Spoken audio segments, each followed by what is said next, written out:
This is Murder in the Morning with Tony Bruschi and Stacey Cole. Oh, Lori Vallow Daybell and the Keith Morrison Dateline interview. Yeah. It was a lot, wasn't it? Yeah. I kind of hesitate to even say that. Yeah, it was a lot, but I wanted more. I wanted more raw Lori. They produced the shit out of that thing, and it really felt like one giant promo talking about Lori Vallow, where it's like, I just want the one-on-one. I want to see, I don't need it just like the little clips. Part of Lori's insanity is the nuances. It's all of the things that you don't expect, not just the weird things she says out loud. You want her raw reactions, but they really, really produce the hell out of that thing. Too much, in my opinion. What was your thoughts? I was exhausted, because I think Keith, he did some interviews with, I think it was a Salt Lake City TV station, Nate Eaton interviewed him. And he talked about how he was exhausted after the interview. And that's how I felt watching it. To me, it felt like it drained me on a human level. Like, we've been around people like that, especially in the radio industry. I don't know if anybody else who maybe has been in radio who listens can go, yep, I have too. Kind of that very, I guess, neurotic, rapid talking, doesn't stop talking, won't stop talking, and just in your face. And you're like, what is going on with you? That's how I felt afterwards. And I just felt like I needed her to stop talking. I wish I would have heard more of her talking, honestly. It was just so... The way they edited it and the way they showed it, it looks like she replied to everything Keith asked with a question. Yes. I don't know, Keith. What do you think about that? Is that what they're telling you? Like, he's like, well, that's what it is right here. See, it's on video. Is that what you saw, Keith? Did you see it with your own eyes, Keith? I thought we'd be friends, Keith. Like, what is this? I would have rather have just watched a full hour of that, of how this went down in its raw form. Like the R. Kelly interview with Gayle King. I just want the raw. I don't care. I didn't need the whole story rehashed. I didn't need to see old clips of old interviews. I didn't need to see Melanie again. I honestly was a bit disappointed. I really was. I was hoping for more of the raw one-on-one with Lori. Let's get a preview of what this is going to be like when she's at her trial, which I do think we have a pretty damn good idea of what this is going to look like. But I don't know. I was a little disappointed in the presentation of it, if you will. I feel like the judge is going to be intervening a lot. Yeah. Like striking her down. Like, that's not how, this isn't, a reality show. This isn't a chance for you to get out there on your soapbox. This is where we present evidence, and it's a very straightforward situation. I think this is going to get shut down in probably an hour. They're probably going to be like, okay, this is not working. I think she's gonna violate so many just rules of the court, and I like, look, when you're representing yourself, they do have a bit more patience than if it were just trained attorneys, but you can only have so much patience. Well, now she's going to push the limits. That's what I'm talking about. She is going to push it so hard that the judge is probably just going to push the chair back and go, okay, I'm out. We can't do this anymore. I don't know. I mean, they obviously know what they're getting. I can't imagine that they're not thinking the same thing, but I don't know if they're just going to be, okay, let her go. Let her do her thing. We're not going to object to a ton of stuff. Just let her do her thing. And then, okay, jury, what's your thoughts? She's going to hang herself pretty quick. And that's, I still say if we get there, because I don't know what the hell the bar is. And I know that they do not have an insanity defense there, but what are we doing? What are we doing? Why are we putting her on? Everybody knows she's responsible for what she's responsible for. She's never going to be the person in court at the end of the day going, oh my gosh, you got me.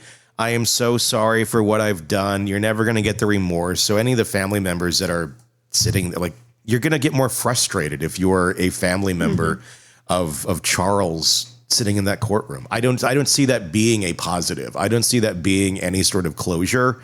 I think I would just get more angry. I don't know. It's hard to speak because I'm not that person. I'm not in that family to know what I would think if I was there. But I would almost say, if I were giving a recommendation to somebody, move on with your life. Don't let this witch take any more energy from you, because she clearly already has. And if you don't have to report on it like we do, and you have nothing else, you just go live your life. Pretend she's dead, and don't let this person steal from you, because it's what you can tell she feeds off of this. She feeds off of screwing with people and taking that from people. And it's her, it's like her lifeblood. It's real sick. So the less of that she has, the less people that show that they give a shit about her, I think the better, quite honestly. If the whole family's just like, whatever, don't care, like, just go die. Maybe she would. I think that the ultimate stick it to Lori is have no one show any care for her whatsoever. That's like in her circle. I think that's an interesting take. I wonder, are we going to see any violence in the courtroom? Are family members going to get so fed up that you think they're just going to? No. Okay. No, I don't see that at all. I think everybody's done. They're exhausted too. Yeah. I don't even, like, if you're working, I don't know that I would even take time off to go. It's a spectacle, that's for sure. But I don't. And I could see her maybe acting out a bit. I don't know how violent she would get, but I could see her, like, she seems like a thrower, like someone who would throw shit. So keep the staplers away from her and the hole punches. Yeah, keep anything that has any sort of weight to it nowhere near her. But then she's going to have to, like, do it with the purple handcuffs on, like chucking shit or something. It's interesting that you bring that up, because in the Dateline interview, for those of you who haven't seen it, they take her the ankle irons off. Yeah. But they leave her handcuffed. Mm-hmm. And to me, I don't, is that symbolic, or is that for utility purposes, that we don't want her having access to her hands to be able to use, because we don't trust her? It's a good question. I was wondering if that was, just policy of, like, maybe it's nothing to do with her. It's just, this is what we do. If we're going to allow you to do this, this is it, period. But there's plenty of security there. Yeah. But I guess she could have had contraband, and gone after Keith. Well, there's so much shit right there. When you're doing a shoot, like, when on camera, all you see is like this. Around me are tons of lights and all sorts of equipment and shit. And it wouldn't be hard, if you're pissed off or you're nuts, to grab a light here, and use the stand as a weapon. And use it and pull it in, and just, you could knock everything over really quick and do a lot of damage to expensive equipment.